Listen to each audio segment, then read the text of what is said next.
Hello students, आज हम लोग बात करेंगे वॉलरास मॉडल की। वॉलरा समान संतुलन सिद्धांत के रूप में जाने जाते हैं। इन्होंने समान संतुलन का सिद्धांत दिया है। समान संतुलन से इनका तात्पर्य समस्त बाजारों में एक संतुलन से रहा है। चूँकि बाजार हमारे मांग और पूर्ति से मिलकर बनते हैं और मांग करता है उपभोक्ता और पूर्ति देता है उत्पादक, इसलिए इन्होंने उपभोक्ताओं को सबको संतुलित किया और उत्पादकों को सबको अलग से संतुलित किया और इनके मध्य एक संतुलन स्थापित किया। यानी कि इनका कहना यह है कि अगर सारे उपभोक्ता संतुलन में होंगे और सारे उत्पादक संतुलन में होंगे तो इनके मध्य एक समान संतुलन स्थापित किया जा सकता है। उपभोक्ता को कैसे संतुलित करना है उसके लिए इन्होंने कुछ शर्तें बताई हैं। उत्पादक कैसे संतुलित होंगे उसकी कुछ शर्तें हैं और ये दोनों किस जगह पर संतुलित होंगे उसकी भी शर्तों को वॉलरा ने प्रदर्शित किया है। हम मान लेते हैं कि दो उपभोक्ता अर्थव्यवस्था में पाए जाते हैं या दो उत्पादक जो है अर्थव्यवस्था में पाए जाते हैं। दो ही साधन हैं और दो ही वस्तुएं उत्पादित की जा रही हैं इन साधनों के आधार पर, जिन्हें उत्पादक उत्पादित करेगा और उपभोक्ता उनका उपभोग करेगा। ये मैंने इसलिए माना है क्योंकि वॉलरा का मॉडल 2x2x2 का मॉडल कहलाता है, जिसमें दो वस्तु, दो साधन और दो व्यक्ति लिए गए हैं। अब दो व्यक्ति यानी कि दो उपभोक्ता जो हैं दो वस्तुओं का उपभोग करते हैं। हम जानते हैं कि एक व्यक्ति एक वस्तु का जब उपभोग करता है तो वो खुद को उस बिंदु पर संतुलित करता है। ये हम बात करेंगे आपके ऑर्डिनल थ्योरी की, कार्डिनल थ्योरी की बात नहीं करेंगे। ऑर्डिनल थ्योरी के बेस पर हम चल रहे हैं, यानी कि हम क्रमवाचक सिद्धांत पर चल रहे हैं, जहाँ पर ये प्रदर्शित किया जाता है कि एक उपभोक्ता दो वस्तुओं के मध्य खुद को उस बिंदु पर संतुलित करता है जहाँ पर उसका प्रतिस्थापन की सीमांत दर, दो वस्तुओं के प्रतिस्थापन की सीमांत दर जो है दोनों वस्तुओं की कीमतों के अनुपात के बराबर होती है। इसी प्रकार से ये हम एक उपभोक्ता के संदर्भ में बात कर रहे हैं। इसी प्रकार से दूसरा उपभोक्ता भी स्वयं को वहाँ संतुलित करेगा जहाँ उसके लिए उसके दो वस्तुओं के संदर्भ में प्रतिस्थापन की सीमांत दर दी हुई अर्थव्यवस्था में उन वस्तुओं की कीमतों के अनुपात के बराबर होगी। तो एक उपभोक्ता अलग संतुलित है, दूसरा उपभोक्ता उन्हीं दो वस्तुओं के लिए अलग संतुलित है। अगर हमारे पास अर्थव्यवस्था में केवल यही दो उपभोक्ता हैं तो हमारे वॉलरा ये कहते हैं कि इनके बीच में आवंटन इस प्रकार से होगा कि हमारा जो आवंटन है वो अनुकूलतम आवंटन होगा। तो वो ऐसा संतुलन बिंदु होगा जहाँ पर ए उपभोक्ता की संतुष्टि भी उच्चतम होगी और बी उपभोक्ता की संतुष्टि भी उच्चतम होगी।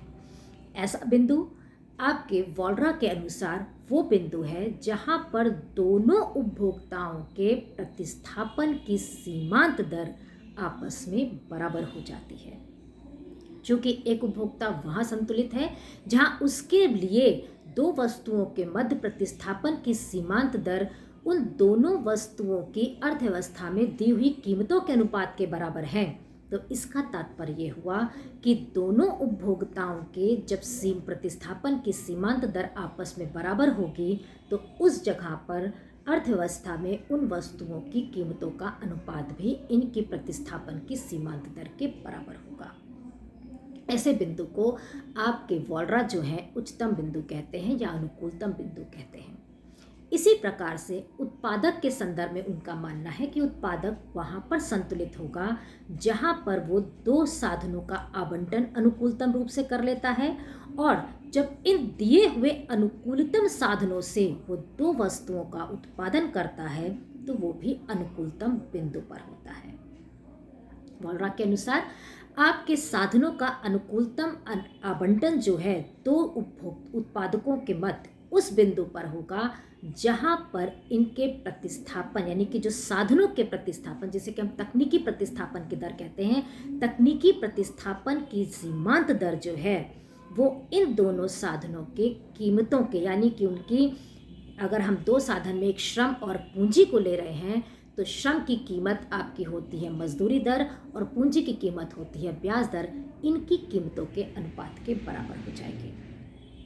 दोनों उत्पादकों के आपके तकनीकी प्रतिस्थापन की सीमांत दर जहां बराबर होगी और उसके साथ वो आपके अपने इन दोनों साधनों की कीमतों के अनुपात के बराबर होगी, उस बिंदु पर आपके साधनों का अनुकूलतम आवंटन होता है। और इस अनुकूलतम आवंटन के लेकर के अगर दोनों उत्पादक इन दो वस्तुओं का, जिसका कि उपभोक्ता में मैंने भी संतुलन स्थापित किया था, अगर उन दोनों वस्तुओं का उत्पादन करते हैं जो अनुकूलतम बिंदु पर होगा, तो उसके लिए वॉलरा का जो शर्त है वो ये है कि इसका उत्पादन का अनुकूलतम बिंदु वहाँ होगा जहाँ पर रूपांतरण की सीमांत दर जो है, दोनों उत्पादकों के मध्य रूपांतरण की जो सीमांत दर है वो इन दोनों वस्तुओं की कीमतों के अनुपात के बराबर हो जाएगी। यानी दोनों उत्पादकों के सीमांत की रूपांतरण की सीमांत दर आपके दोनों वस्तुओं की कीमतों के अनुपात के बराबर होगी, तो उस बिंदु पर आपका अनुकूलतम उत्पादन होगा जो अनुकूलतम साधनों के आधार पर किया गया है। उपभोक्ताओं का अलग संतुलन हो गया, उत्पादकों का अलग संतुलन हो गया।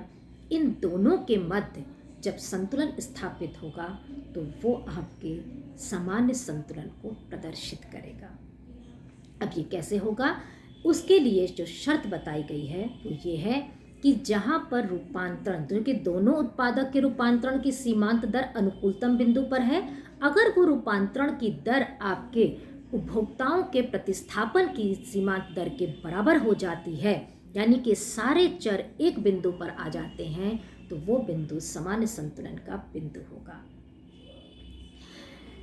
ये वॉलरा का जो मॉडल है, जो सामान्य संतुलन की ये बात करते हैं, ये बहुत ही इंटरेस्टिंग मॉडल है। अगर आप इसे समझें तो आप देख सकते हैं कि उपभोक्ताओं को अलग संतुलन और उत्पादकों का अलग संतुलन जब हम एक साथ लेकर के संतुलित करते हैं तो सामान्य संतुलन स्थापित होता है।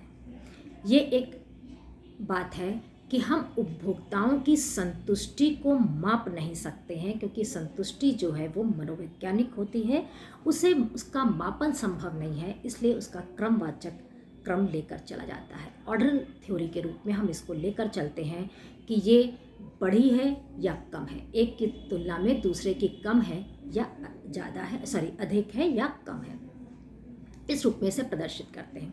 लेकिन उत्पादन को आप माप सकते हैं। अब एक मापनीय तत्व है और एक अमापनीय तत्व है। मापनीय तत्व का अमापनीय तत्व के साथ एक संतुलन स्थापित करना ये बहुत ही कठिन तत्व है। लेकिन हम ये भी जानते हैं, आप भी मार्केट जाते हैं, आपने देखा होगा कि कोई भी चीज़ आप उठाते हैं या खरीदने की कोशिश जब करते हैं या उसके लिए कीमत देते हैं तो आप एक संतुष्टि प्राप्त कर लेते हैं। आपको लगता है कि हाँ, मैं जो कीमत दे रहा हूँ उसके अनुसार मेरी संतुष्टि उतनी मुझे मिल रही है। सपोज करिए आपने एक चिप्स का पैकेट ही खरीदा। आप चिप्स का पैकेट खरीद के घर लाते हैं, चिप्स को खाते हैं। ये आप जब पेमेंट करते हैं तब आपको ये बात नहीं समझ में आती, लेकिन जब आप घर आकर के उसे खाने के बाद महसूस करते हैं कि हाँ, मैंने जो पेमेंट किया वो मेरी संतुष्टि के बराबर है। आप कहीं ना कहीं उतनी संतुष्टि को कीमत के रूप में मापते हैं।